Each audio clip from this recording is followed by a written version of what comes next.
afternoon, and welcome back to Midgard and Middle-earth. My name is Corey Olsen, the Tolkien Professor, joined as always by my friend Gryfflet, who is ready to turn in his quests to the dwarves as we are... Well, okay, I was about to say something rash, like we're about to be finished to finish up the quests here at Lûghash, but of course there's probably a whole another couple rounds of quests here, so we're going to continue attempting to work our way systematically through Dor Amarth here, and not go herring off in 5 directions at once. All right, so let us do it. I stopped short of handing in my quest to Spakorth because again, I wanted to focus on receiving the new quests. I was confused enough last week, but having now streaming 2 weeks in a row, I'm feeling more on top of things. So long have we toiled, and for what? King Greytooth lives. 78 years he has been gone, and for 78 years we have been without hope. Perhaps those days shall soon be behind us. Mistress Zoreth claimed he was still imprisoned by Sauron after all these years, but one detail in this missive has left me uneasy. You see, my folk have never been sent to seek him. I cannot recall a single expedition to rescue him from the Dark Tower. What attempts to free him could this missive speak of? That is a question I shall have to ask the mistress, I think. Where her efforts failed, we must now succeed. It is time King Greytooth is freed from Barad-dûr and returns to lead his folk. Okay, so Mistress Zoreth is like one of the spirit bosses? What, sergeants of Mordor, right? Like, why are we working for her? I mean, I understand Gimli's sympathies, and his interest in these dwarves, but, I don't know. It seems weird to me. Okay, was there anybody else up here, or do I know I have to go downstairs? But okay, I think I did their quest. So I think that the ones that I'm doing are technically the second round of quests. Because the first round were like the, errands that they sent me here. Aren't they? Yeah, like Freaky over there. Okay. Alright, let's head downstairs. Hey there, Grumpy Bird, how are you?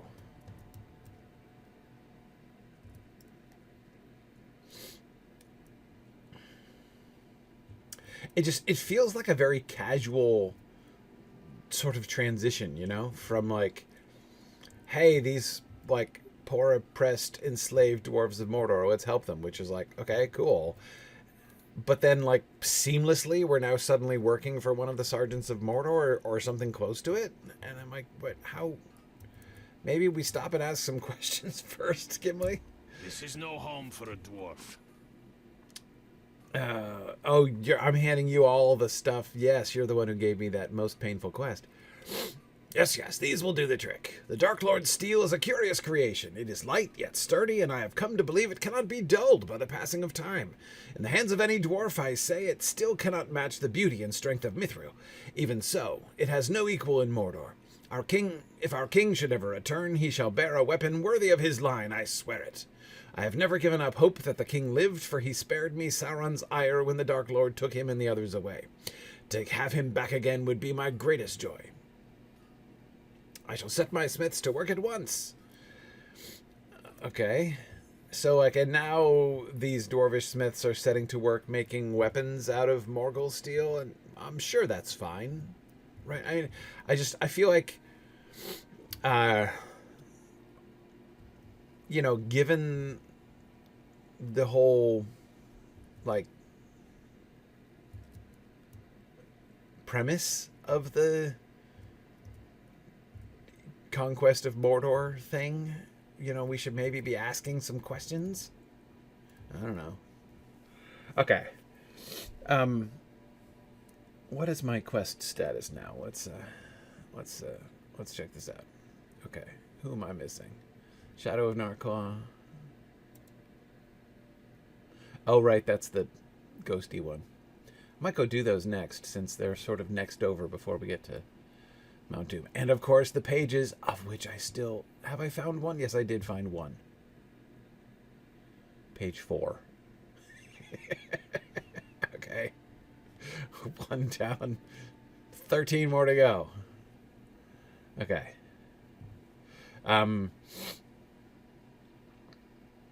Okay. Fine. Turn that one on. And this is an inside Barad-dûr quest. Okay. Okay. But I've turned in all the Dominion of Zorath. You evaded the stout axes. Okay, right. So this that's what I was just going to go upstairs to do, figuring I was done with those now. All right. Oop, hang on. What's going on? Wrong button. Okay. All right. Let us see. Let us follow this slightly puzzling quest line to its conclusion and see if, in fact, Gimli and Gryfflet get around to doing any critical thinking about this. I'm sure Spakorth is fine. I'm sure it's fine.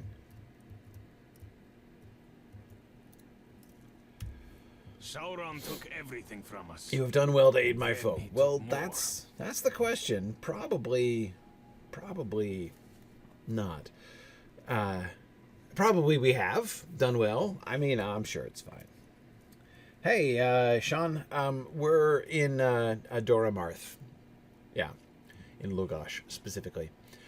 As Mistress Zorath promised, King Greytooth lives yet, but we must still wrest him from the dungeons of the Dark Tower, and that shall be no simple task. Okay. Oh, okay. All right. Bracelet? I assume? Yeah, okay. Ooh, 10 motes of enchantment, huh? Yeah, I've been running low on those. Which one do I want to replace? I guess. Oh, man. I have so much vitality stored up in some of those. Well, I need Long motes of have we enchantment. toiled, and for what? If I am reading these missives correctly, King Greytooth can be found deep in the dungeons of Barad-dûr, deeper still than any of the stout axes that were taken when he was imprisoned. Aye, it seems that Sauron did not want him too close to the others of his kin. As far as I know, only one entrance to Barad-dûr remains, and that is the main gate. It lies across a wide span from the causeway through Dor Amarth, and underneath it, the fires of Orodruin blaze without end. Once you enter the tower, you must seek the dungeons and then travel as far within them as you are able. Only then may you find King Greytooth. Foes lurk around every corner in Barad-dûr, but do not forget that others of my kin may be there to aid you if you free them. I can offer no more advice than to watch your back, friend, for you must venture into the very heart of evil to find King Greytooth. If you return alongside the king, you shall be revered amongst my folk. Okay. Ooh, I get a new cloak? Invader's silk cloak? All right. Okay. Well, I was going to Barad-dûr anyway, so that'll be fine. That'll be fine. All right, great. Can I weave through the front door yet? Is that still too much to ask? Hey guys, can I get out? Go on to rescue your king. Love to take the direct route. Yes. Well, that's nice.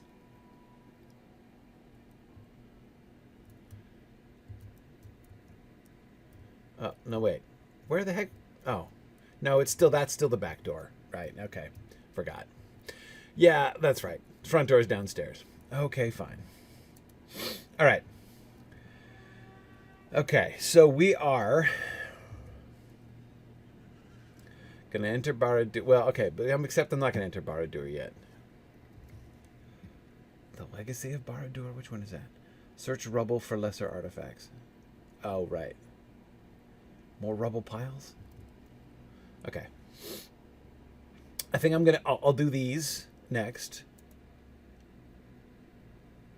Oh. Yeah, well, no, I'm not actually going to Mordor Besieged. It's interesting that it toggles there. Anyway, So I'll do these.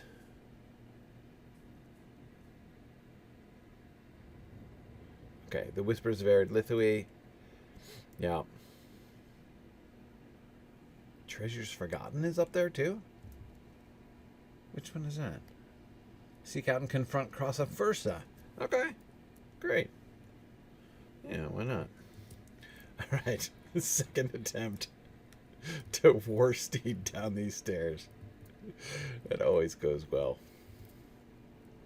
All right, come on now. Carry on. Let's be a little bit more conservative with our speed. Here we go. Here we go. All right, so far so good.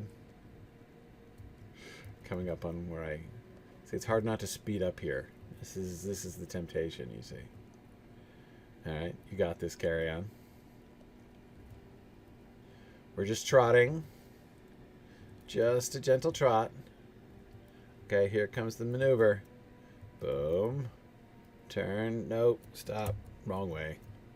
Turn the wrong way. Okay, here we go. Oh yeah, we got this.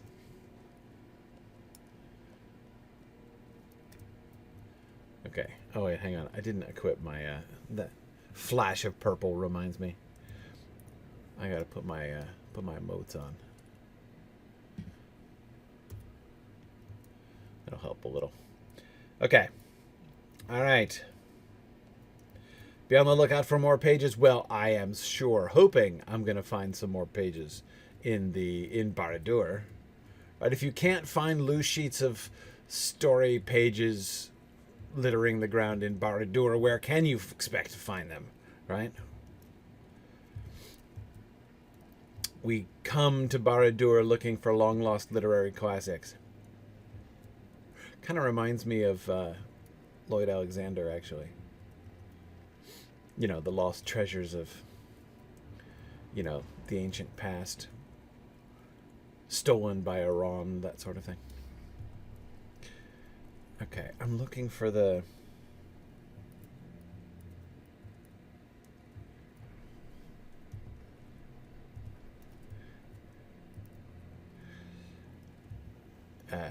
yeah, where is that particular piece of rubble?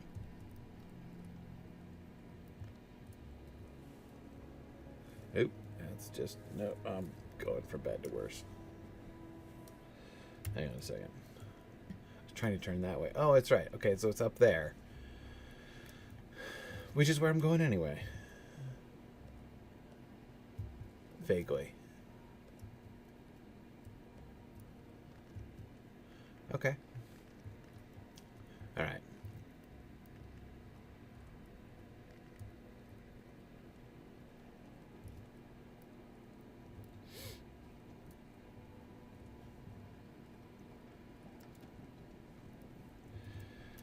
All right. I'm now totally abandoning my Warsteed. Okay. So here we are in Arid Lithui, where I'm supposed to kill a bunch of spirits who are attacking me anyway, so I might as well.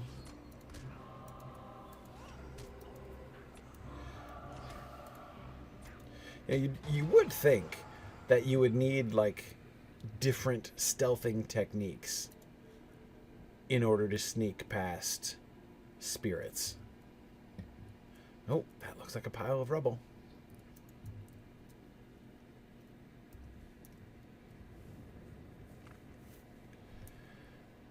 Nice. Found an artifact here, too. Yeah, exactly. I don't really know what spiritual stealth would look like. Oh, there's a cargoal. Do I need you? Oh, I do. Yeah, I just can't sneak up. Oh, I know why. They've got AoE effects. They keep pulling me out of stealth. That's why. That's wrong.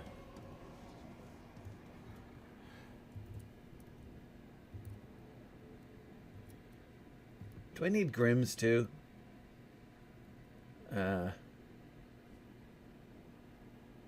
Shadow Grims, yeah. Alright.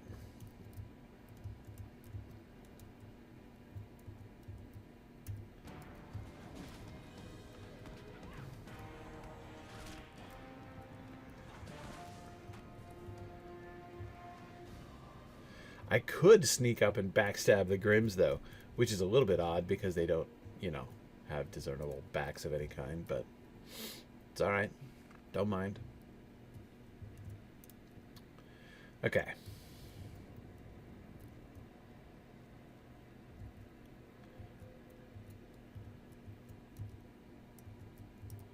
How do I know? Could I distract him to make sure he's turning away? Does that work?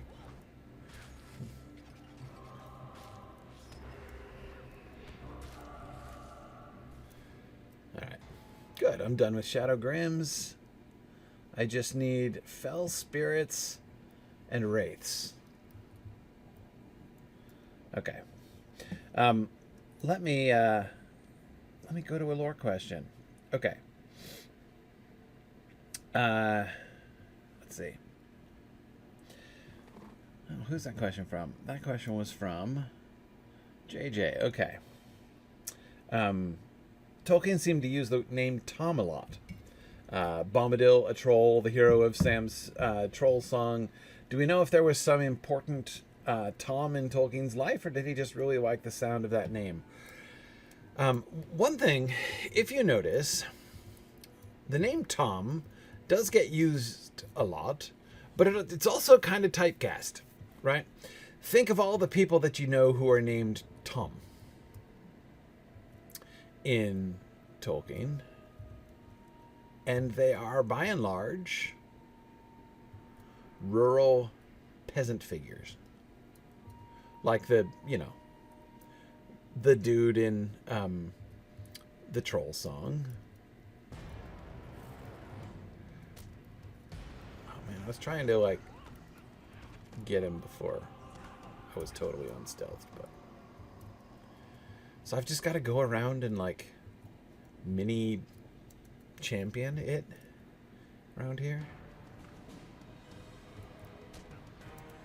Wow. You know, this makes me think back to the good old days of, like, going to Angmar and meeting Kargles for the first time. And now here's Gryfflet fighting two at once. Plus other dudes.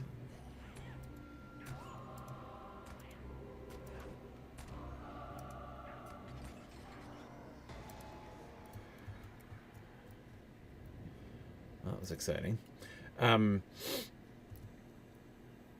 Pour one out for Amdir. Exactly. Yeah, Rosie Cotton's brother. Exactly, Phil. He's Tom also. Tom and Nibs.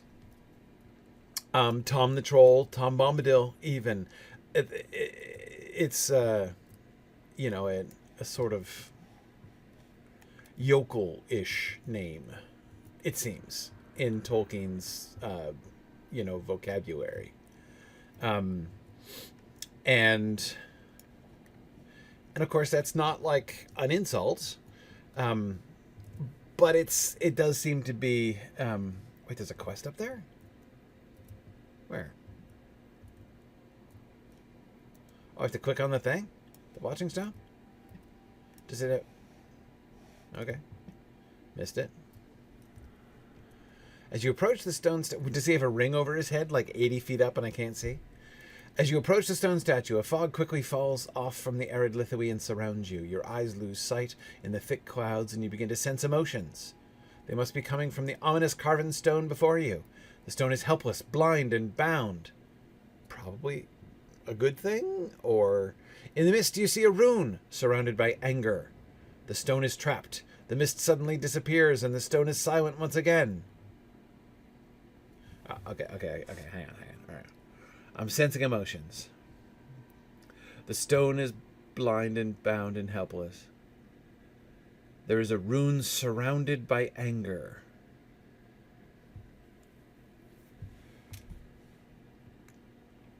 Okay. I'm game. What's the worst that could happen? Destroy fell runes, collect rune fragments. The Watcher of Arid Lithuania. This sounds fine. Totally non-sketchy. I'm on all these kinds of non-sketchy quests. So on the one hand, I mean, I think I can see... Where the heck am I supposed to go for that? Oh, all up here. Great. Good. I'm putting myself now into the place of the Lotro quest writers. How do you handle? I mean, I've been well, I'm trying not to complain, but I've been talking about the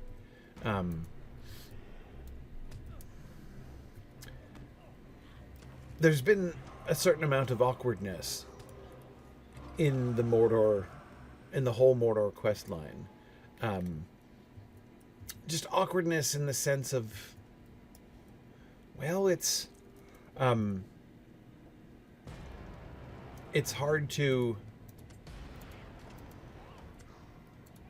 kind of place where we are and what we're doing. I was talking about this especially, of course, back in Udun. Do you want to join us, Fell Spirit, or are you just gonna... Okay. It's another double Kargul up there. But I probably need to... Yeah. Man, there's a lot of things around here. It's a busy area. Have I killed enough... No, I still need one more Fell Spirit and one more Kargul, so why should I fight the both of them?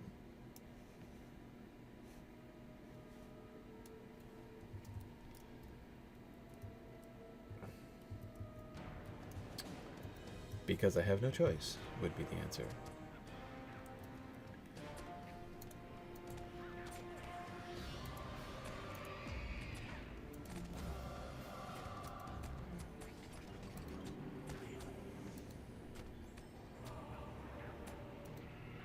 Okay.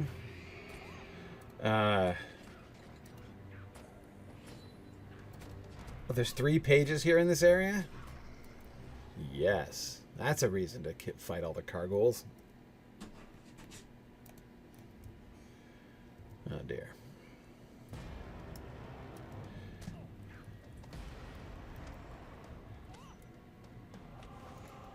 Okay, here we go. You've defeated many of the shadowy beings. I noticed that too. And now I can just try to avoid them. Except I can't because they pulled me out of stealth. They're vexing that way. Alright, hang on a moment. I think a guest is about to join us. Give me a sec.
Okay, sorry. We are joined by Pixie, who was here before the start of the stream, and wanted to leave, and then decided she wanted to come back, so apologies for that. But I thought pausing to get her would be better than having her scratching at the door for the next half an hour. So, Pixie's here with us, and hopefully won't be too disruptive. Okay.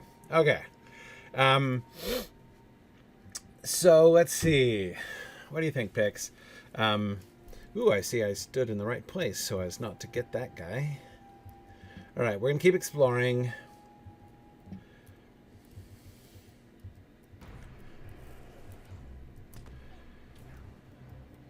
Nothing I can do about these guys. These fells... Yikes. I don't know what that was, but that can't be good. Okay. Hey, it's Krassa-phûrsa, bringer of tears! I found her. Well, that's fun.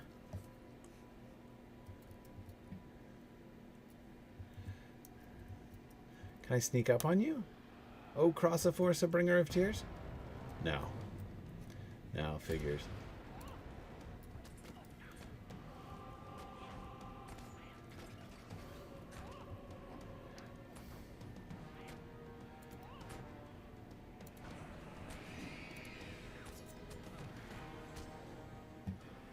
Hooray! While Krassa-phûrsa is withering from her defeat, you conclude that neither of you have found what you seek. Your only solace is the defeat of this adversary. When able, you should return to the ruins of Dingarth. Someday I will return to the ruins of Dingarth. But I don't know if it will be this day. She was one of the big three, wasn't she? One of the big three I've been sent after? Okay. So that's exciting. And I've achieved much of my designs. But I still have not achieved the more important goal of finding the pages of story. There's one.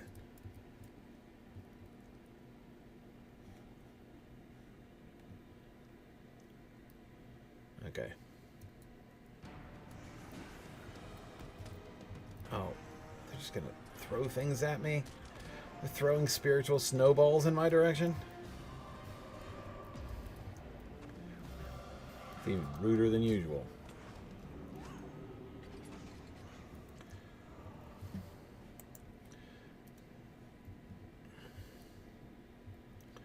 Alright.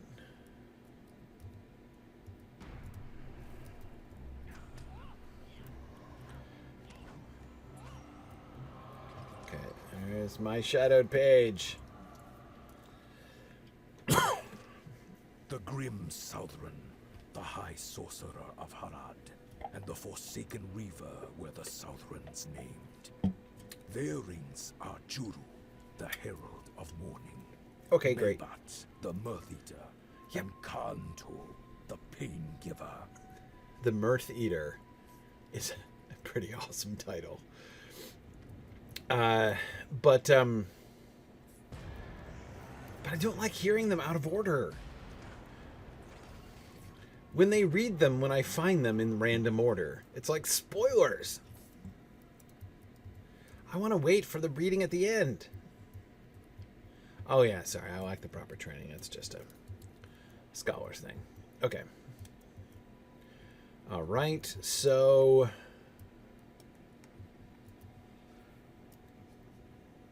Okay, which one was that?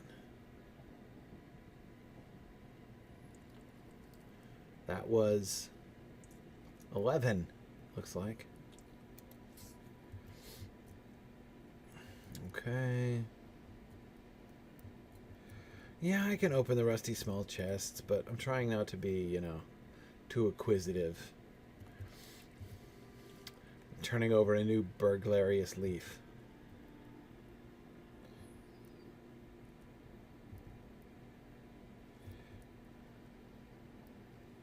It's more authentic of Gryfflet's experience of piecing together a text from scraps.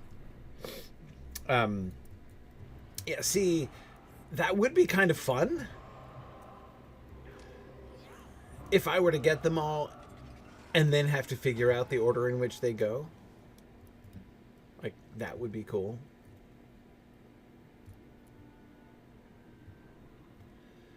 All right. So how are we doing? We still have a lot more to do here. So I'm just going to vaguely try to go everywhere. But I think I'm done up here. But I think I've got to fight all of the fell spirits and carghouls again. I can't even stealth past them. These ghosty places, I mean, I just have to go around and fight things all the time. Excuse me, carghouls. Don't mind me. Oops. Just a poor dead hobbit. Okay. There we go. That worked. Alright.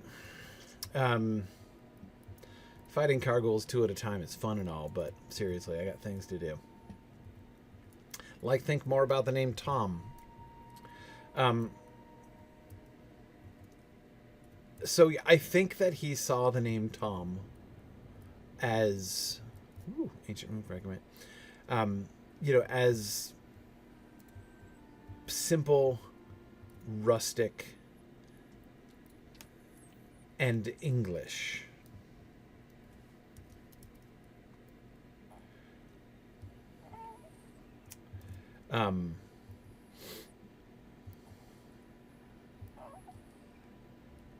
Oh, hang on.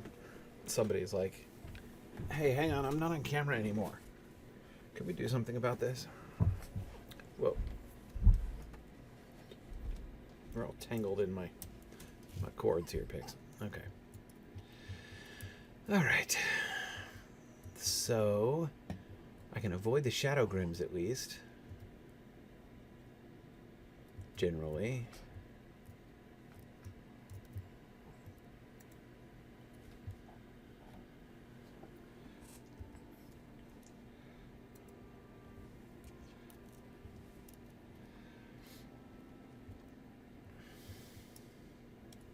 So yes, it does seem, Tom, does seem kind of a go-to for Tolkien, especially in that sense, as a kind of like a very sort of throwaway or minor character that he can, when he wants to bring it in that particular sort of social context. It's plain that he is thinking about the trolls in that same sort of way. That he is treating them as rustic yokel characters in The Hobbit. With their accents. Shoot.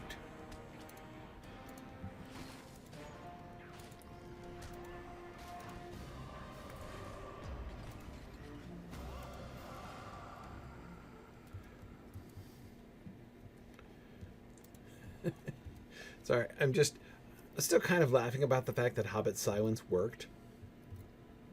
Because, you know,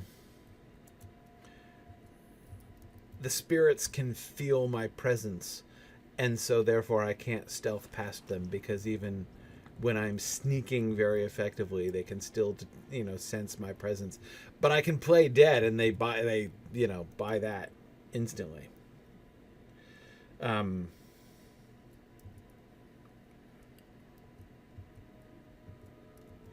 And oh yes, Drowsnake, I think it's pretty clear that Tom is not short for Thomas. In, you know, Tolkien's nomenclature. You know, it is not like Thomas Bombadil Esquire, right? Like on his, you know, on his legal documents or something.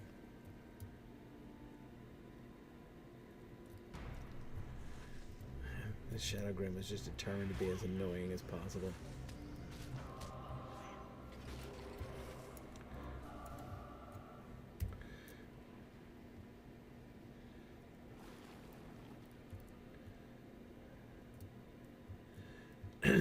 Thomas Bombadil Esquire sounds very Bill and Ted. Yeah.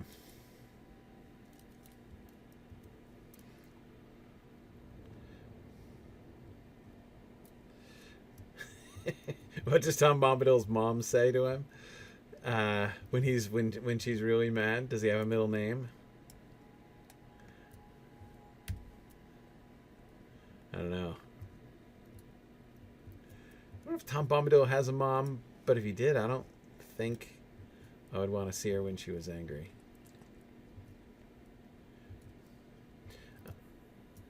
Oh, I thought there was a way up over here. There's not. Okay.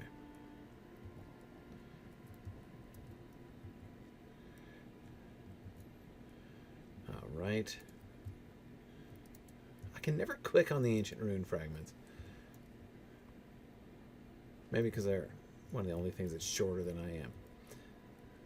All right. Well, I really found where all these fell runes and ancient things live.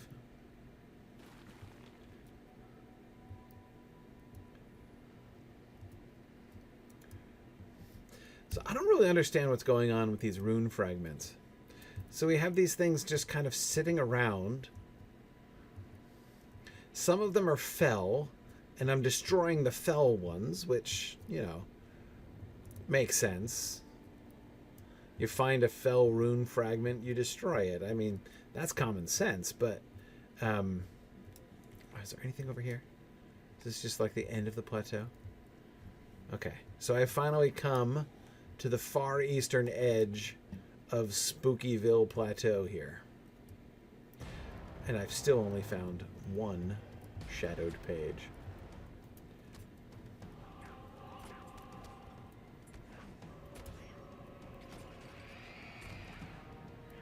Alright.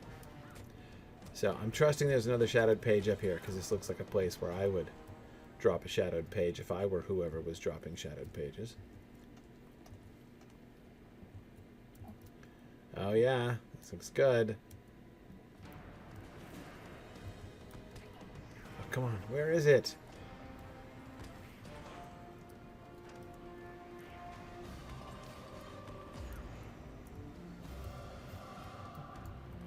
There it is. Yes. Woohoo! And the Númenórean kings became the Black Blade of Lebanon, and the Gloom of Nurn, wielding Sapthal, the Fool Stone, and Nitir, Terror's Sting. Oh. Nice. We are getting... Oh, come on! Cargill chasing me up the stairs. That's totally unnecessary.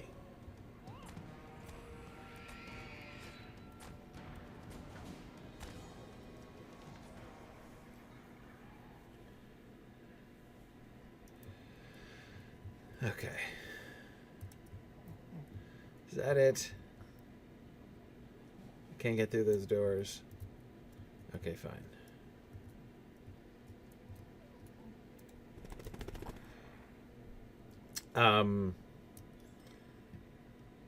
Yeah.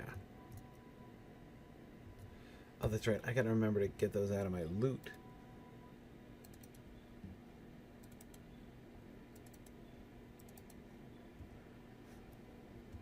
Okay.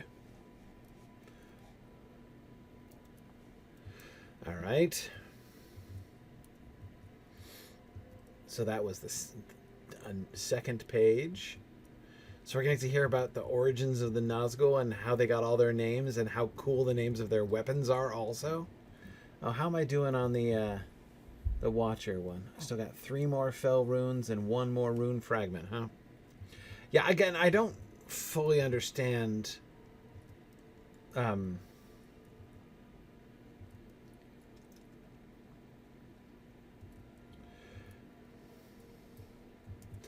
still don't fully understand what's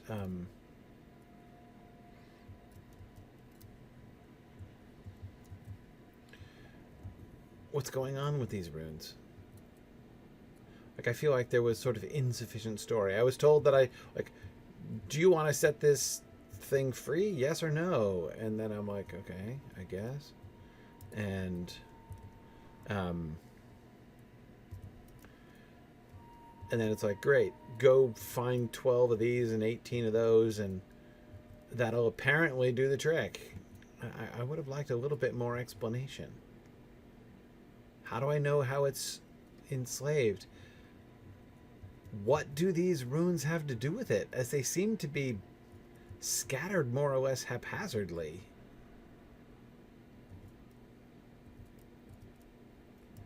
Now I don't have to go from, you know, the whole breadth of Spooky Plateau up here. Okay, and that's where, yeah, double Carghoul. There was a page up there. Okay.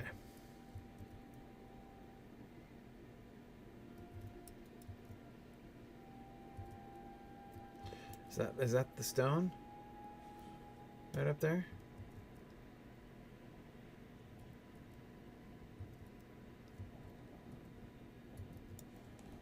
Yeah. Okay. There's the stone himself. Okay. Yeah, and I was headed east when I came through here, so I gotta go back and get these. Okay. Which page did I find? 12, huh? Okay. So there's another page up here?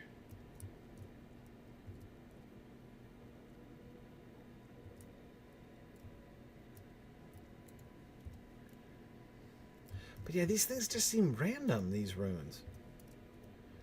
I would expect, like, are these runes enslaving him? I'm collecting some and destroying the rest? Like, what's the plan?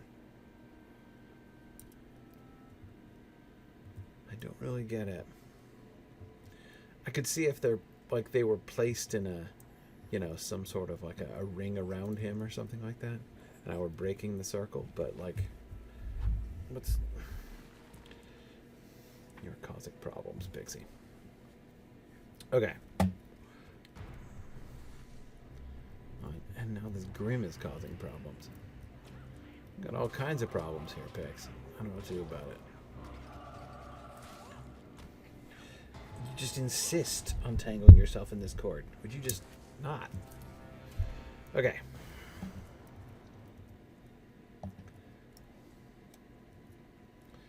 All right.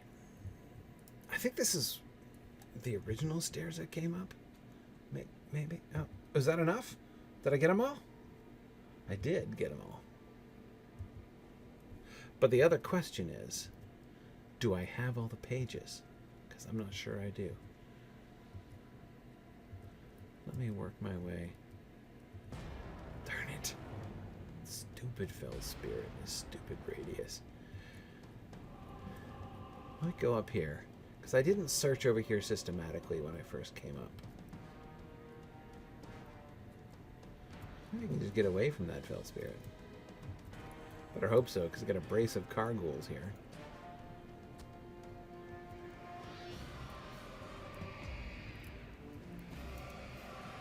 Is there a reason I can't move?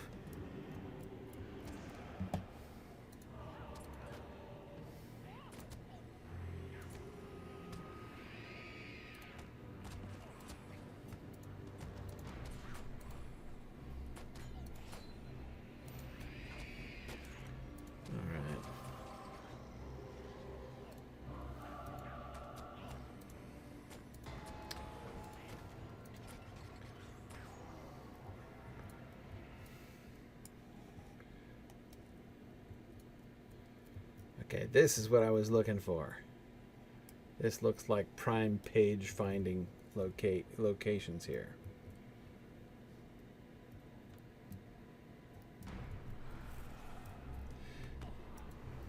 No, tell me I'm not going to get a separate quest that's going to make me come up here to all of these places again. If so, that's really poor quest design. Because they sent me all over the place the first time to look for those stupid runes.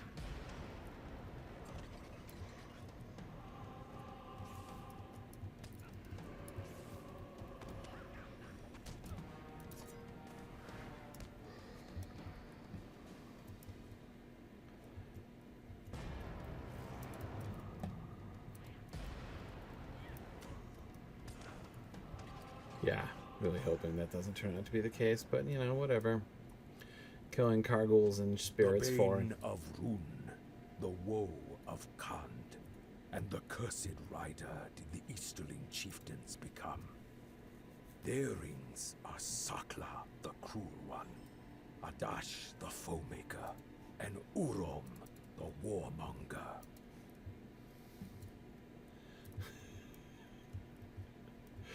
I'm just imagining myself in, like, the brainstorming room as we're coming up with all of these titles and synonyms.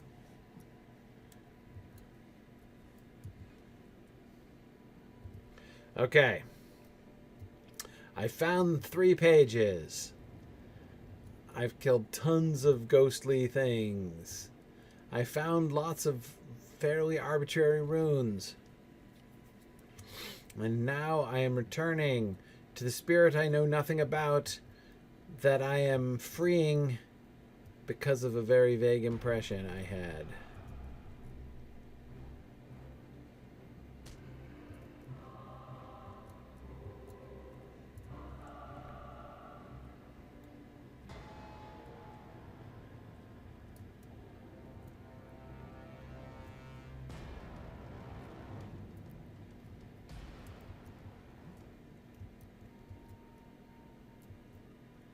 Oh, excellent. I did outrun that guy.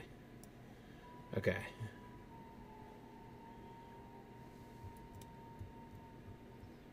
Just waiting for that Grim to get out of the way. I don't need him up in my business as well as the rest of them. Okay.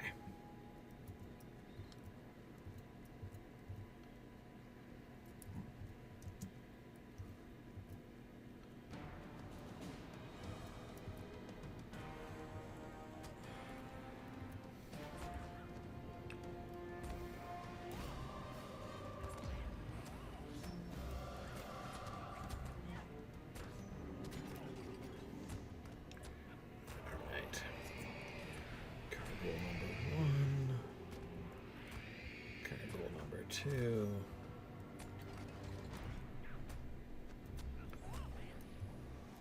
Great. Okay, Mr. Watching Stone, let's see what happens. As you rest the rune fragments at the base of the Watching Stone, you feel a sense of gratitude. Okay. I get to choose one of these shields I can't use? I want the Aegis, then. Again, a fog quickly descends upon you. The carven stone's head begins to fade, then its entire body. In its place appears a tower. The stone is still trapped, blinded, and filled with sorrow. The fog vanishes, and the stone stands before you as if nothing had happened. You suspect the spirit in the stone used to keep watch of Mordor from the towers along the arid Lithaway. Perhaps in visiting the towers, you'll be able to cut what still binds the spirit. Place wards? What wards? I don't even know what you're talking about. On the abandoned watchtowers, defeat the tower guard spirits, which I've already just been, like, defeating tons of. Mm-hmm. Okay. Great.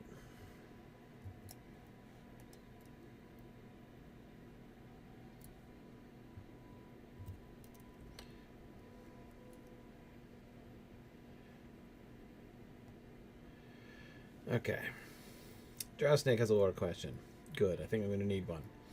Why is the Council of Elrond so inefficient? The stakes of the meeting couldn't be higher, yet they let Bilbo recount all of his riddles. Rather than saying, Saruman betrayed me, Gandalf gives a lengthy diatribe with descriptors like, then he rode off as if the Nine were after him. So who cares how fast he rode off? As a reader, I like these full prose scenes with other characters who never appear in the story. But are we to understand that the Council actually proceeded this way? Okay. Yes. And of course you skip the part where Elrond takes literally hours recounting the story of, you know, the Last Alliance, right? I mean, how long he talked is described by the comparatively fast progress of the sun up the sky, right? Which is substantially quicker. The movement of the sun, that is, substantially quicker than the preceding, than like the swiftness of Elrond's speech. So yeah, that's that also happens. Well, I would say, as far as efficiency is concerned, just not possible to sneak past that dude,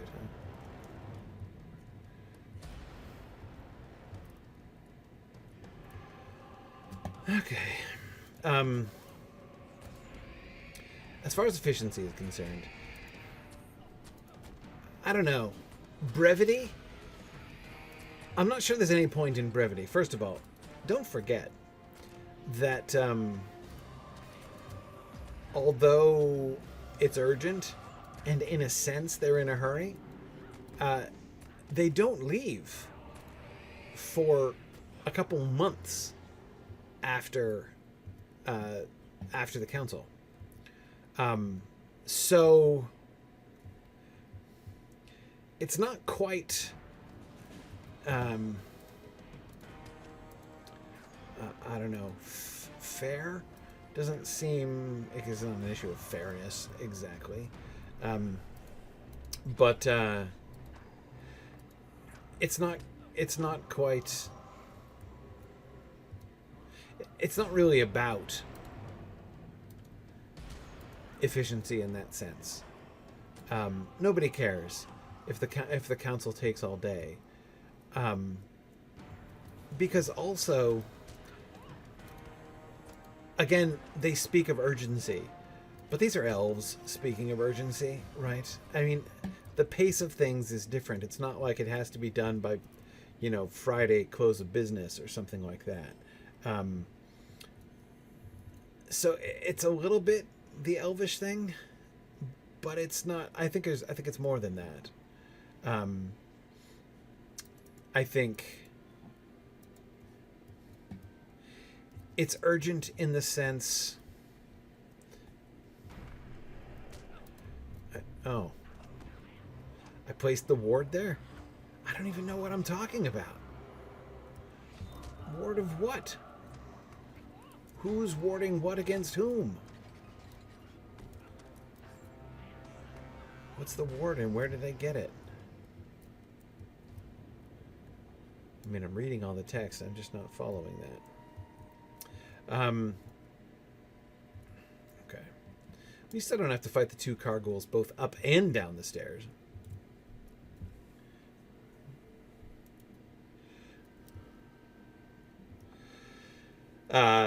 Okay. I was talking about urgency. It's urgent, but it's not urgent in an every minute counts kind of urgency. It's like a military campaign, right? Where armies are going to be moving over the course of weeks and months. Yes, it's urgent. Like, yes, you don't want to merely dawdle around. You don't want to waste time, but you also don't want to mess things up, right? You don't want to just blunder into something. Yeah, it's measure twice, cut once urgent. Yeah, something like that. I mean, I think of military campaigns, like I was just saying, right? Like you want to move. That's another tower, right? Yeah, it's the central one. You want to move your armies in a smart way, right? But you still send out your scouts first. You don't shortcut that just because you're in a hurry. And that's exactly what they do here, send out scouts.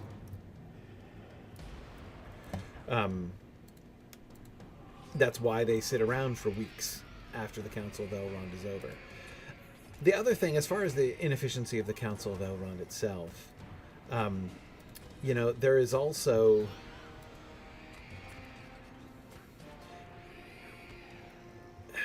It's important... Stupid. Belt Spirit.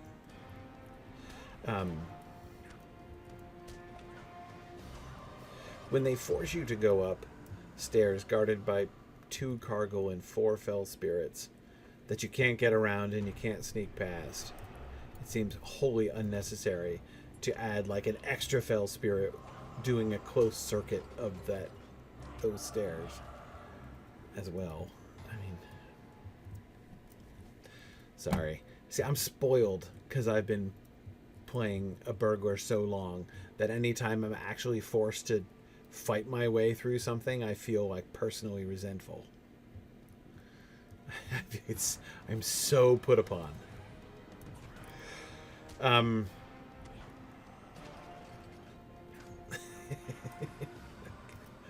just terribly, terribly spoiled.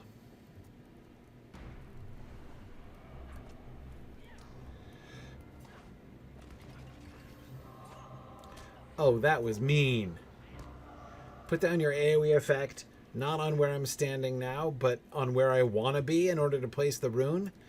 You knew I was going to try to sneak over there to put the ward up on the door without alerting that spirit, and now I've got to go around?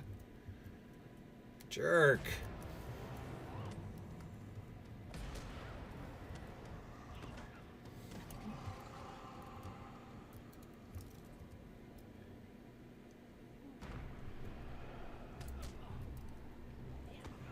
I don't usually think that far ahead.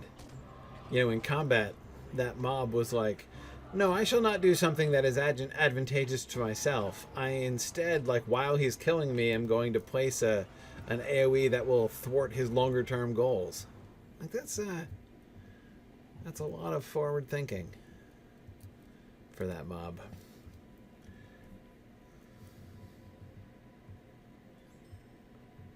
Okay. All right.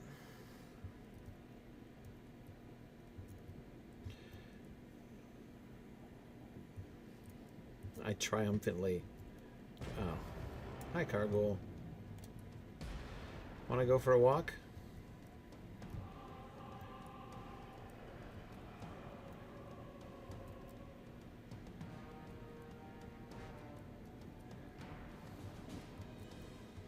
Let's go this way. Ah, didn't think you did.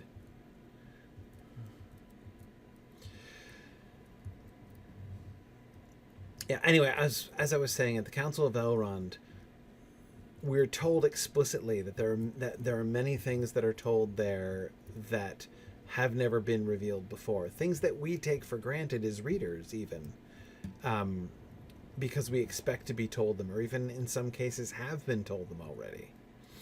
But lots of people, many of the other elves, even, particularly folks like Glóin,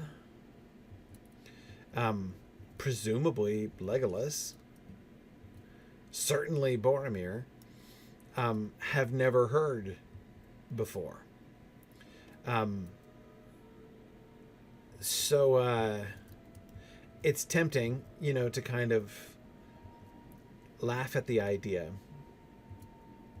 of Elrond starting off the day with an exhaustive version of the story of the Last Alliance.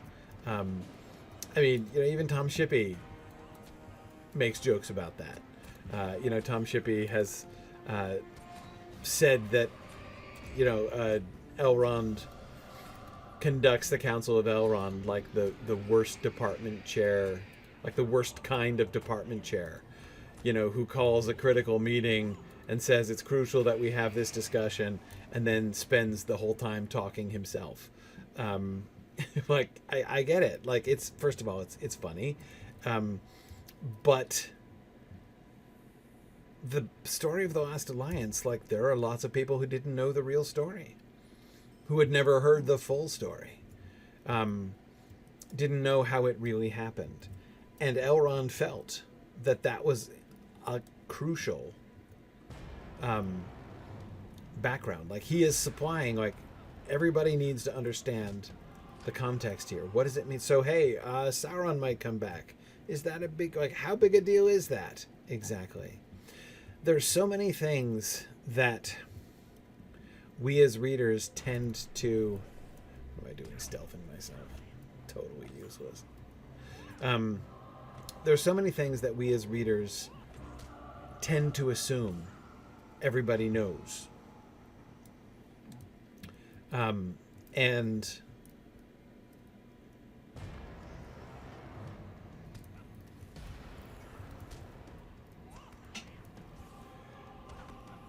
you know, it's not true that everybody knows it.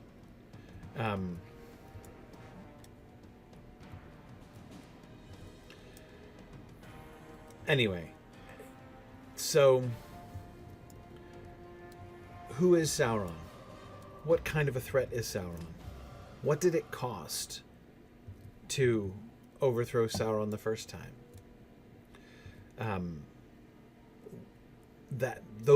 These are things that everybody needs to know, and so he tells the story. And they debate and discuss all day. Is it a little indulgent to allow Bilbo to give the whole riddle game? Yeah, I think it is a little bit. You know, I think that there is a certain amount of Bilbo's being treated like an honored guest and treated as if his little story, you know, the one chapter of the story of the ring in which he is unquestionably the hero, right, is is really crucial for everybody to know also. Yeah, I think we can see that kind of sort of indulgence in Bilbo. The indulging of Bilbo, perhaps I should say. You know, very clearly in Gandalf's words about heroes, right?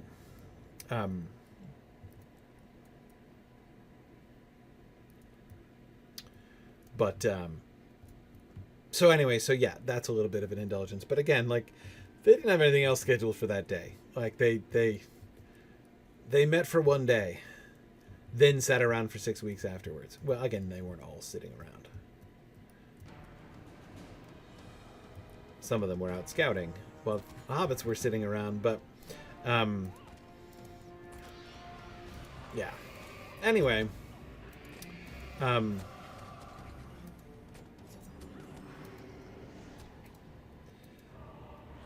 so yes, it's not what matters is the passing of... Is this the right place? Hang on a second. Wait a second. Am I in the wrong place? Yes, this is the central tower.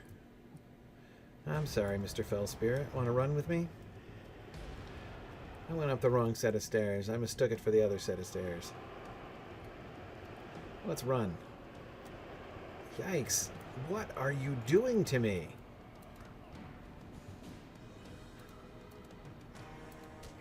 That steady drain while we were running was not cool. I hate this place. I can't wait to leave.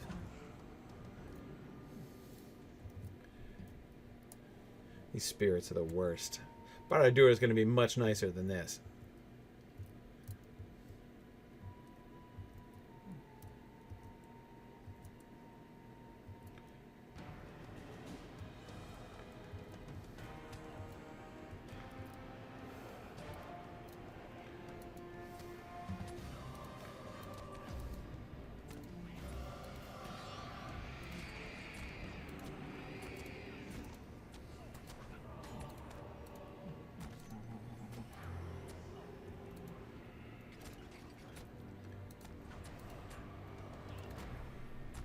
Okay.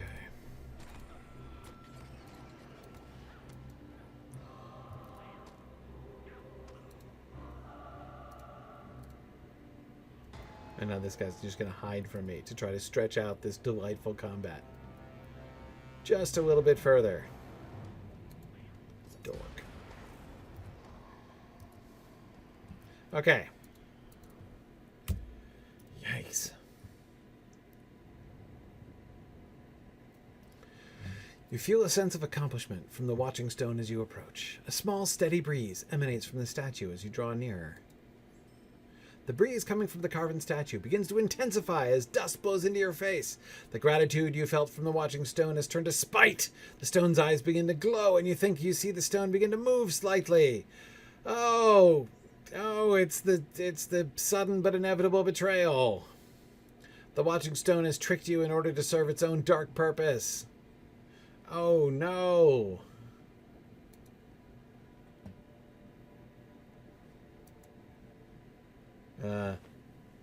Where is it? High spirit of the watching stone. Oh, there you are. Okay. Gosh. I did not see that coming. I assumed that any spirit in a scary statue placed in Mordor was obviously a kind and benevolent spirit.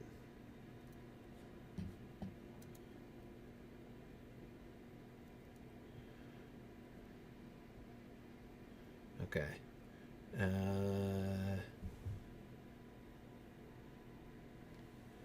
Only +2 light of Eärendil? Weak.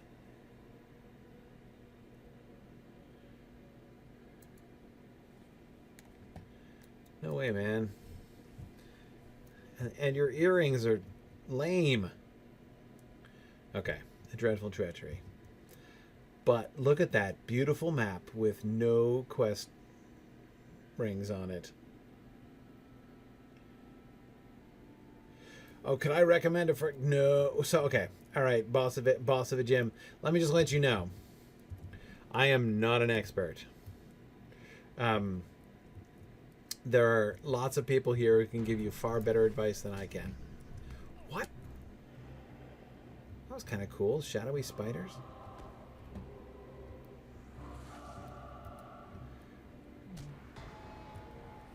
I'm just looking for a convenient cliff to throw myself off of, to be frank at this point. Anyway, yeah, so no, I'm not the one to recommend. I will say, my first ever class was Guardian, and it was really fun. Guardians are nice because they're hard to kill. Ah, here we go. Be free, Gryfflet, be free. Oi. All right.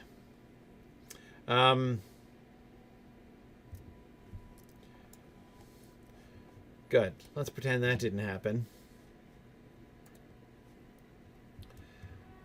But we're making progress here. I'm gonna not want to go to that area. What am I looking for? This is still my my rubble quest. I only need one more artifact. Yeah, no way. I'm going over here.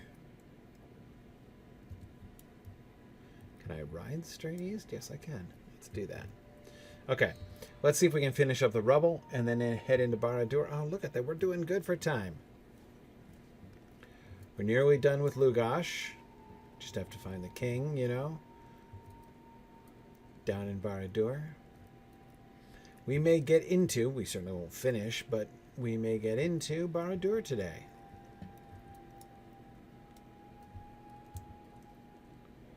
Alright. Don't go too close to the young fire drake. Though I actually think he won't detect me in my invisibility hat.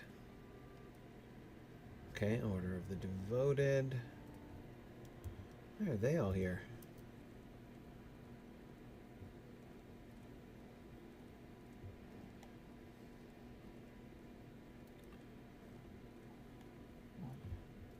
Okay. Making some progress now. Supposed to be some piles of rubble over here. Probably down there.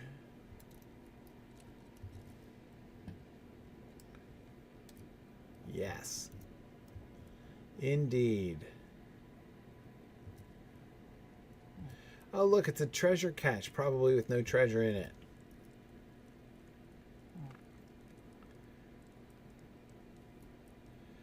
Okay, there's a couple of shadowed pages en route. Really? I found the last dusty artifact. Brilliant.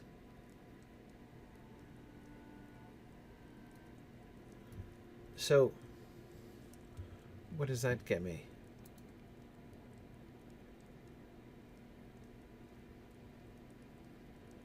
Treasures forgotten? Is that what I was doing?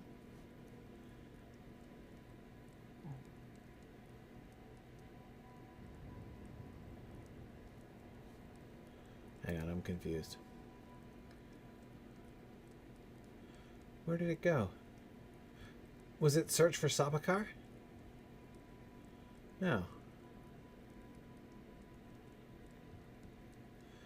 Talk to Yadafal and meet with Dulgabêth? Oh, wait a second. Is that back up at... That's not back up at the Morannon, is it? It is. Why did I not do that? Oh, because it was going to make me travel. That's why. Okay. Okay, well, now that I've finished that annoying quest and have removed all of my landscape quests except for the Barad-dûr ones,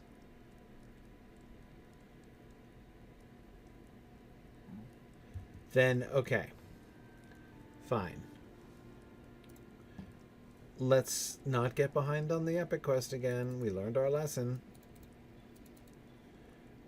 Alright, so we're all set except for entering Barad-dûr. So let's go back.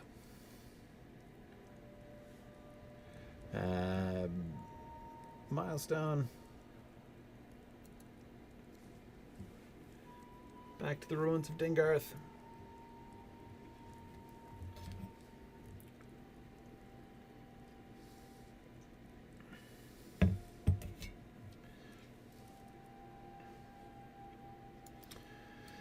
Okay.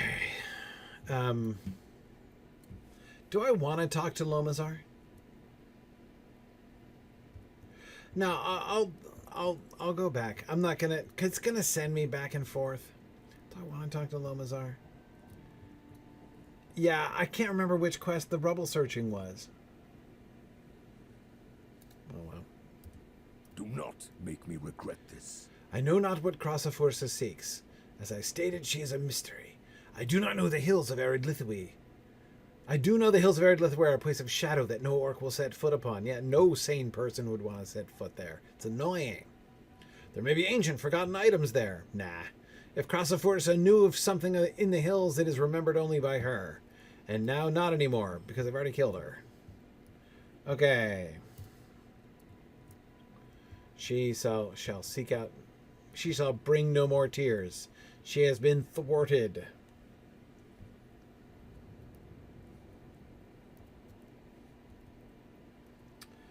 Okay.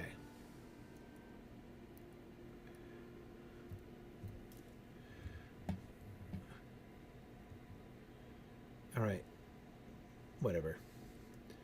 There are no more packs of quests. I mean, like, bunches of them. There's the epic. But, okay. Fine. There's our friend, the stable master.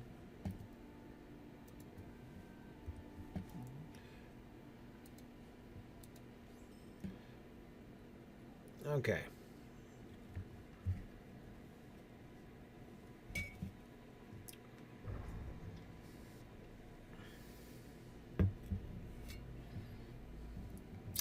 Anyway, yes, I'm sympathetic to the idea of, Mountain Liege, as you were saying, that, like, since I was right there, I might as well do Barad-dûr. But that's the reasoning that got me so far behind on the epic here in Udun, such that when I finally picked it up again near the end, I had to go back and redo a whole bunch of stuff, and that was vexing. So it sounds like they're determined to make me go to and fro anyway.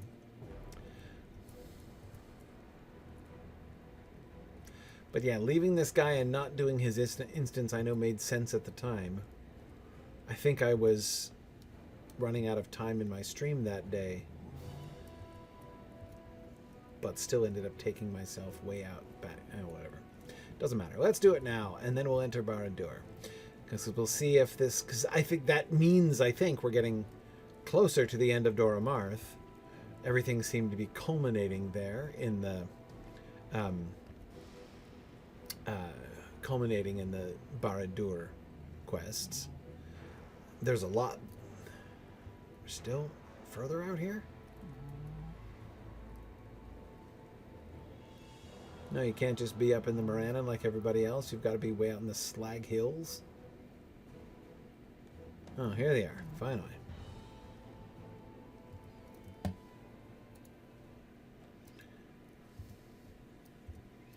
Right, and there's Aragorn still standing by himself. With the king's voice. You then I will bring. Is the king of Gondor so cowardly that he dares not stand before Dulgabêth in all his majesty? Dude, he already did. He just stared him down. He sends others when he is too frightened to go. This does not surprise me. You then I will bring. We go to Barad-dûr. Fine. Where I was headed anyway. Remain on your guard, my friend. You speak with my voice and should be free of harm. But this embassy will not be without danger. Yeah, no, I'm sure I'll be free of harm. I can't imagine anything bad happening.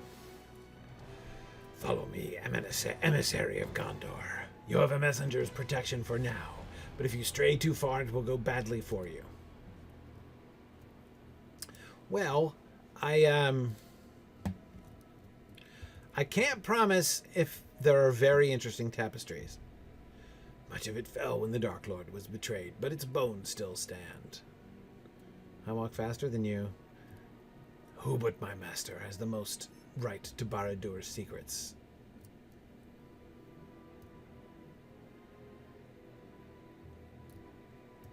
Behold Dulgabêth the Black Word, Sauron's heir and Lord of Mordor. I like the Black Word. It's a good title. We meet again, King of Gondor. Oh my goodness, your spiky shoulders are so dorky.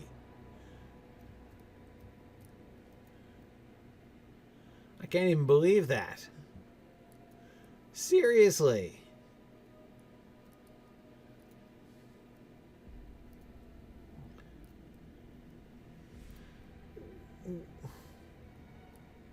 It's like the only piece of armor you're wearing. You're wearing a cloak and then these, like, you know, they look like little vertical walls that you use to file things in. You know?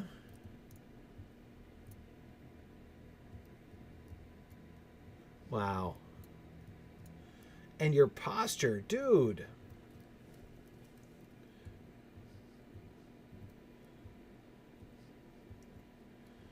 Gonna really hurt your back that way.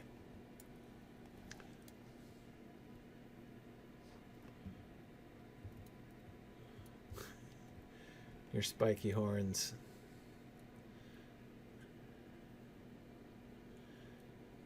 Are they supposed to evoke antennae, do you think?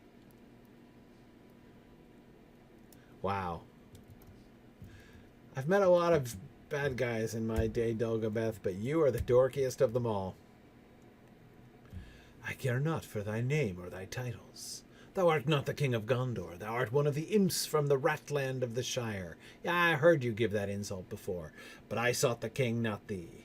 Has Yadafal failed in this simple duty, or has the king proven craven? Dulgabêth sneers. So thou art the mouth of Gondor. The king fears to approach me and sends his servant instead. Thou claimest to speak with his voice? I hear the cowardice in it. Listen then, mouth of Gondor, to my offer of peace. Okay. Lord Sauron ruled through domination and sought conquest of all. True. The designs of Sauron's heir are not so wide.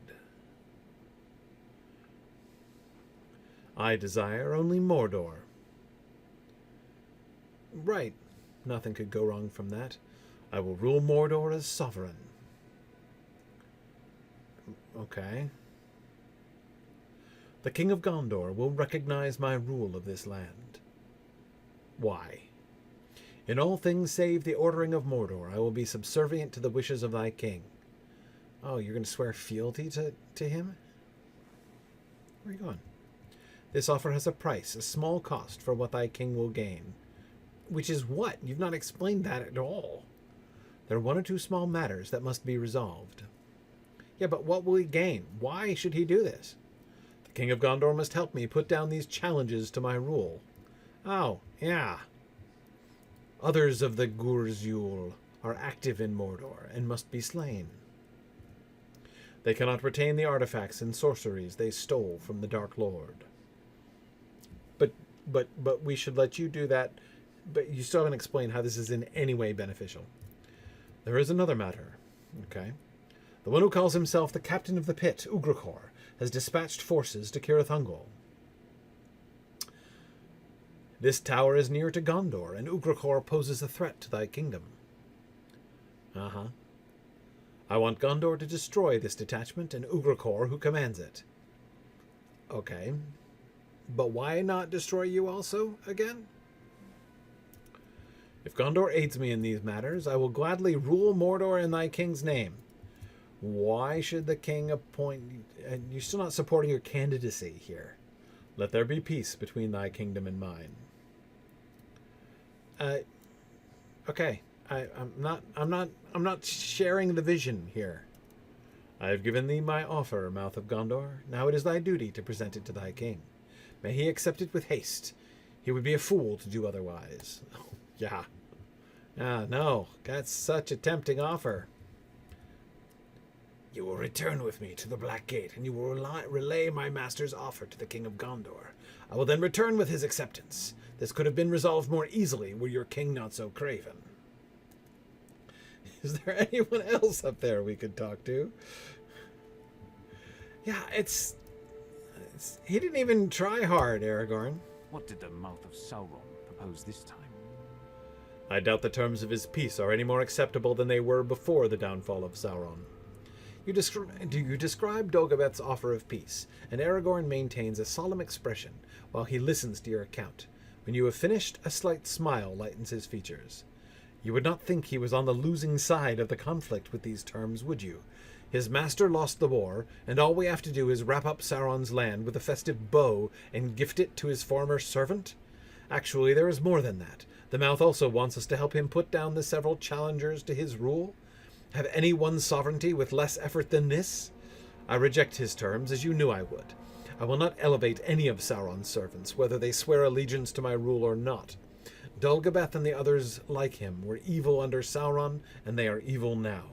Tell the emissary I am not interested in this offer, and return to me when he is gone.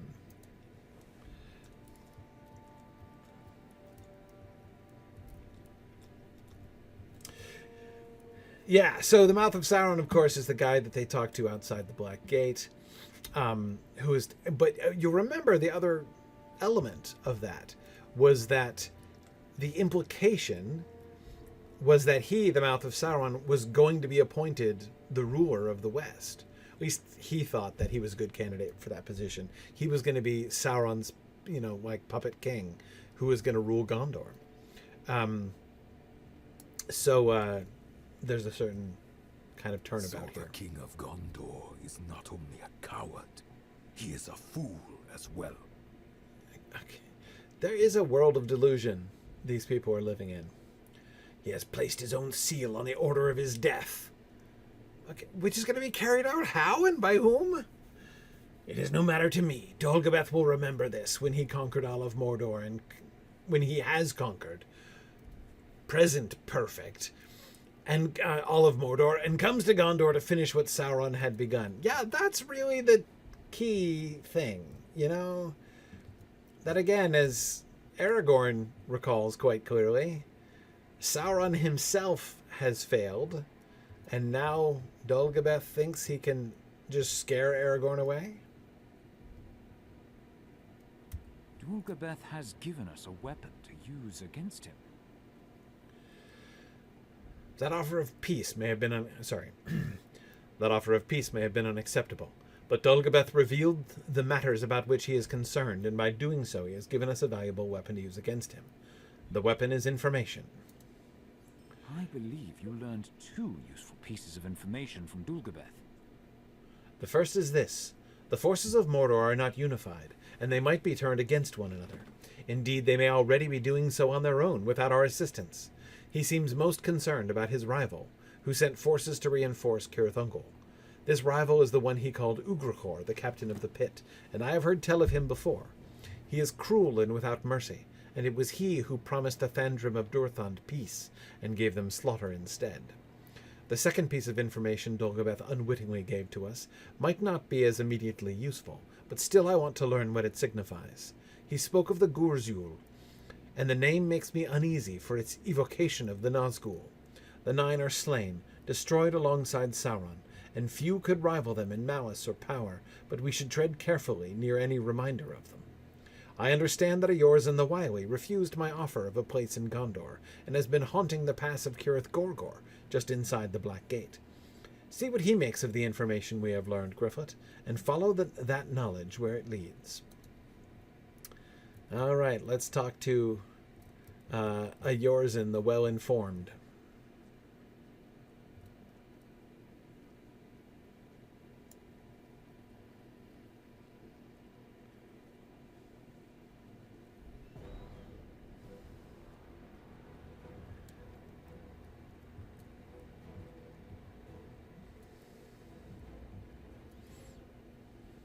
I think the other thing that... So, obviously, in the meeting with Dulgabêth there, they were evoking the memory of the parley at the Black Gate. But I think there's another thing that they were evoking there. And that is the... My goodness, I forgot how far this is. And that's the parley with Saruman at Isengard after his defeat. When... having lost everything, he is still attempting to, make these offers to Theoden, like, as if making peace with him was some kind of, like, really tempting offer. Atli Spider-bane. I saw Yadafal ride away, muttering curses to himself. Amusing. I take it that Gondor didn't surrender to his master? Amusing. I never liked him, nor any of Dulgabêth's knights. You ask Ayorzén what he knows of Ugrachor and the Gurzul. I know enough. Ugrachor and Dulgabêth hate each other.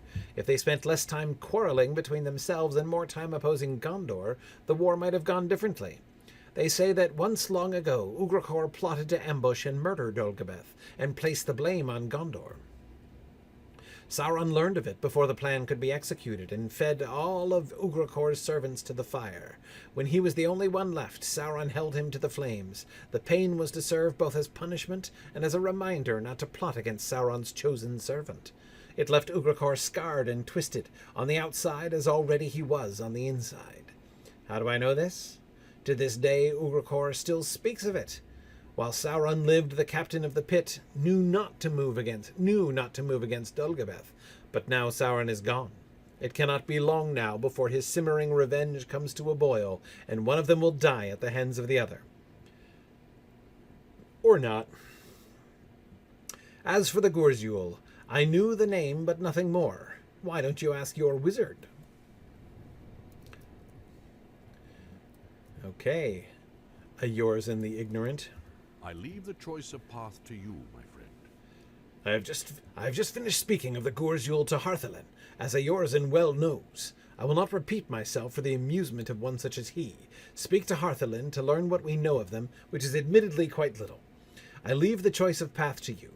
Learning of Ugrachor and Cirith Ungol will take you into Lingris.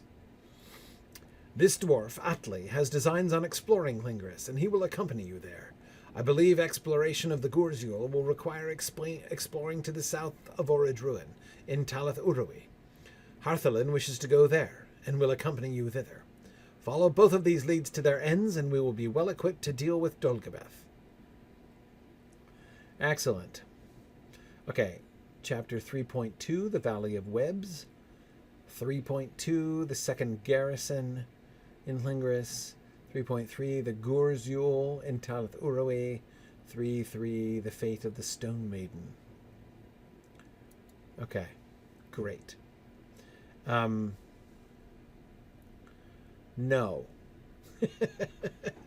No, I'm not ready for either one of those places yet, but that's good to know. Okay, so we have done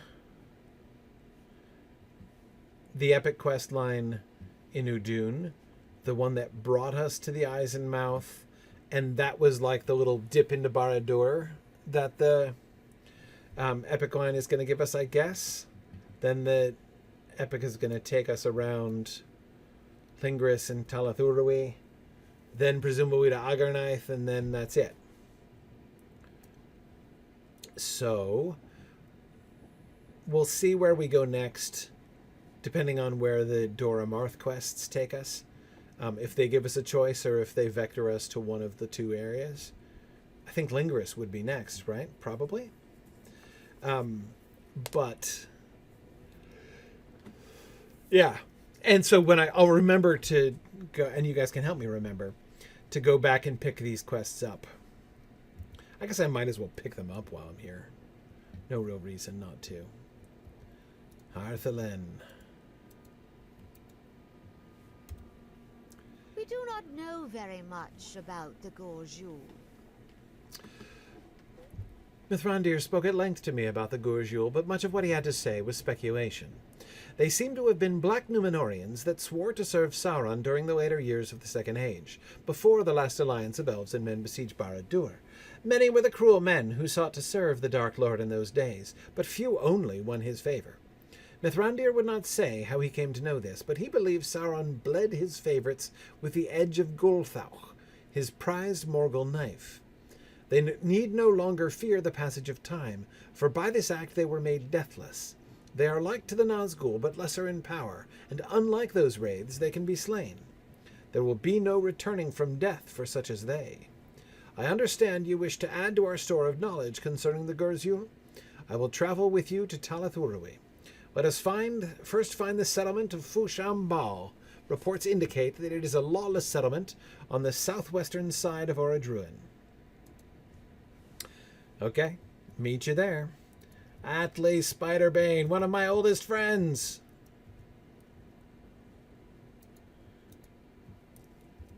I understand you have business in Lingris.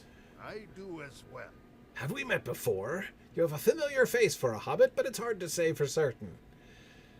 Oh, man. Now, if you were a spider, I would remember every detail and count the days until I could clear you from the face of Middle-earth. I believed my days were soon to be over, but I have experienced a resurgence of health and vigor. I heard that the land of Mordor was opened and the Dark Lord defeated, and that meant little to me. But when news came to me of a valley in the shadow of the Morgai fence that was crawling with spiders, I had no choice but to take notice. I understand that you have business in Lingris. I do as well, for I must introduce the crawling terrors of the Valley of Webs to the axe of Atli Spider-bane. I will not waste the renewed vigor of my twilight years staying at home. To adventure, Gryfflet. Let us enter Lingris, either from the fortress of Durthang or the other passes, and we will see what waits for us there. Excellent. Yeah, I love that they brought Atli back. I think that's gorgeous.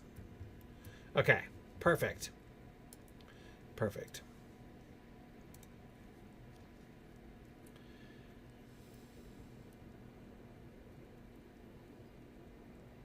Do I know anything about John Borman's planned Lord of the Rings movie from the set? Yes, I do. It's horrifying.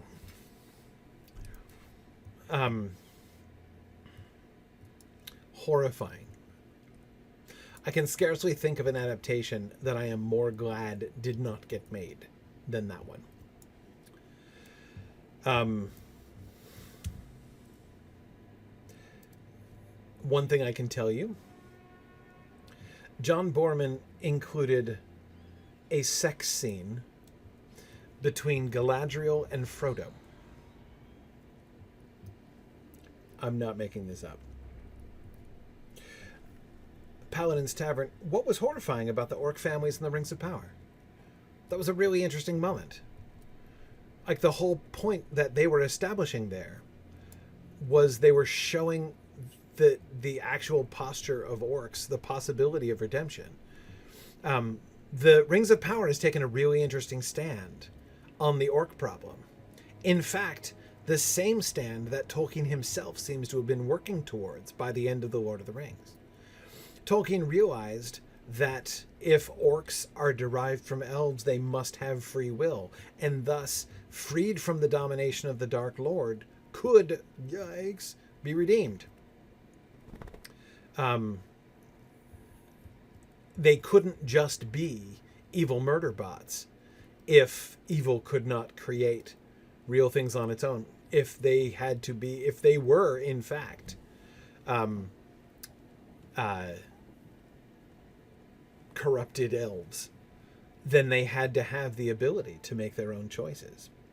And so from the beginning, what we've seen from season 1, what we've seen in the Rings of Power is they've said, okay, the elf origin story of orcs that Christopher Tolkien chose to include in the Silmarillion, if that's the case, we're going to show the logical outcome of that.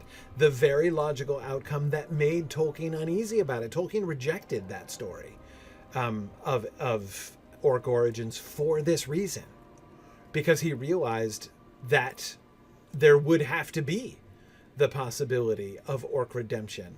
But notice what they show in the Rings of Power through the course of season 2 is we see the downfall of that. We see what might have been. We see what could have been. Maybe. Possibly. But now we see the orcs entering the dominion of Sauron's will. And when they enter the dominion, when Sauron dominates over them, now they're not going to have any choice anymore. Now they're going to be made merely into weapons. They're no longer children.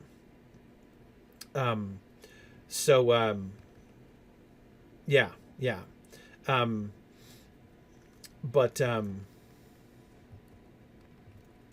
Let's see. Didn't he leave what up to Eru Ilúvatar? I'm not following you.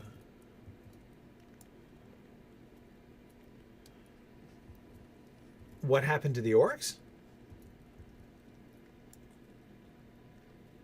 So again, it was Tolkien's theology that led him to the orc problem.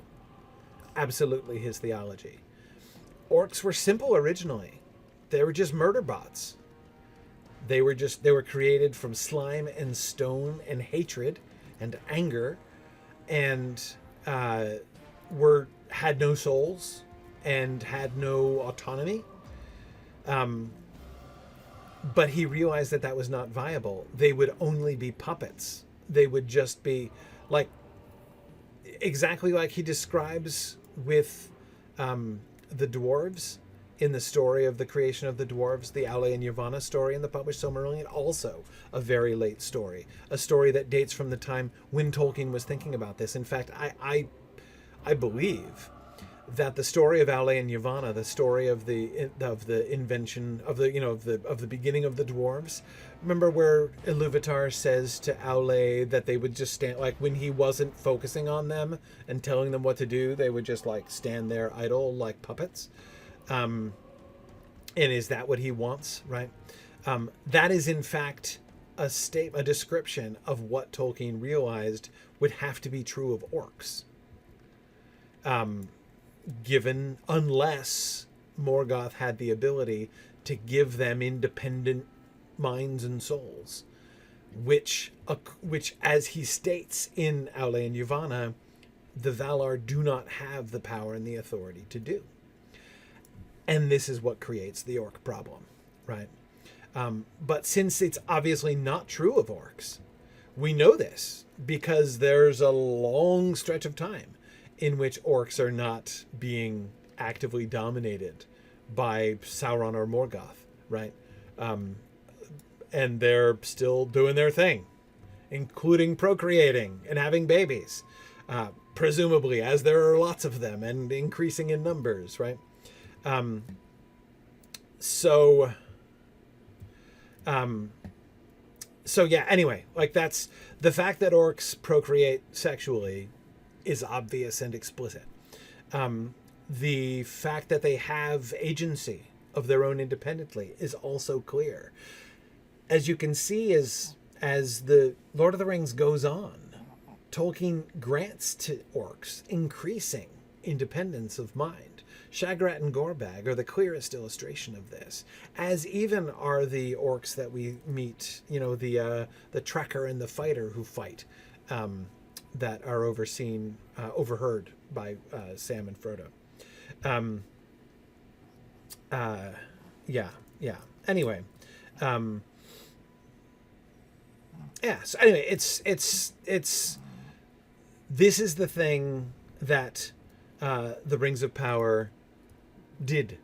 Was they knew all about that whole situation, and they were like, all right, well, let's see what that's like, right? This is the published solution. This is the published explanation of where orcs came from. That they were corrupted elves. And if that's the case, what would that look like? And the character of Adar is, drawn as an answer to that question, as a fulfillment, essentially, of the imagination that Tolkien had and that Christopher included in the published Silmarillion. The imagination of the corrupted elves' imagination. Anyway, that's what was happening. Like that is the part of Tolkien's writing that they were contemplating, and Tolkien himself didn't complete the project of seeing what that would look like, essentially. Sorry, I'm sneaking over here to kill this other sentry, so that if I get this guy and then that guy over there, I'll have all 8. And a shadowed page to boot.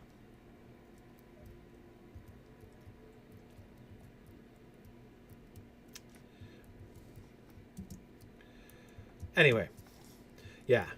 Obviously, I'm not saying you have to like the Rings of Power, but what they did there is really interesting. I don't love every choice that they made.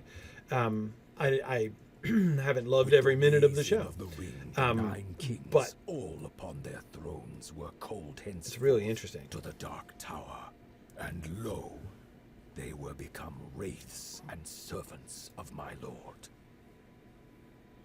You defeated many of the sentries. Yes, I did. Thank you for noticing. Okay. So the shadowed pages are... we're getting that... That must be a relatively early one, right? Let's see. No. 7? Page 7? We're starting to get there. Okay. Look at that. Look at that clean map. Oh, it's a thing of beauty, isn't it? I think all of my quests are now inside Barad-dûr.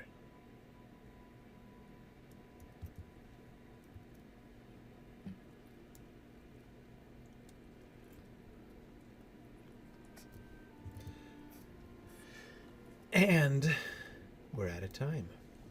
So I'm going to head to the gates of Barad-dûr. Hey, man. See, I don't have to kill you because I already killed all your friends, so... Well, I don't know that they were friends. You might not have gotten along with them. But these Barad-dûr sentries are pretty easy to sneak past, so... I don't mind one bit.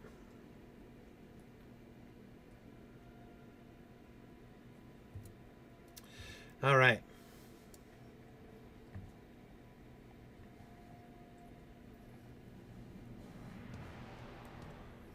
Oh, those are wings. Wow. Love the evil statuary.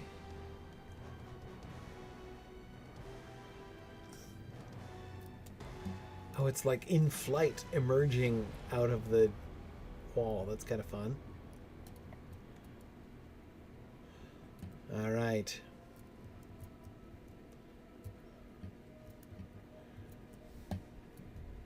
Let's see.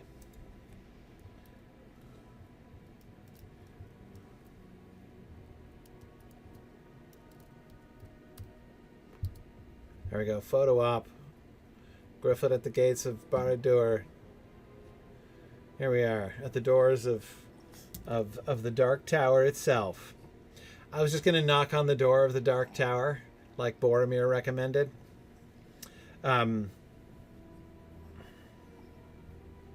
Yeah. Anyway, cool. I'm gonna stop there. It's hang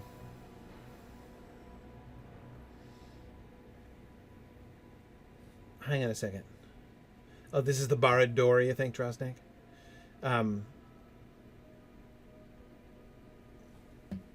There wasn't another. I didn't pass another. I would have noticed another shadowed page. There was one at the end, which I got. Yeah, there's one out there. Anyway, we'll see. We'll see. I will keep. I'm always on the lookout for shadowed pages. All right. Thanks everybody for joining me today. This was a lot of fun, and we are now ready to.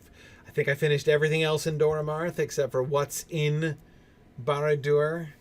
Sorry, this map not clouded with quest rings is just peaceful and delightful to see. I'm a little nervous that I was never sent down to Yant Ruin. Whatever that is. So I feel like there's more that I'm going to be. Nor Mordoth up here. There's actually a lot I haven't been to over here on this side. But we'll see what happens.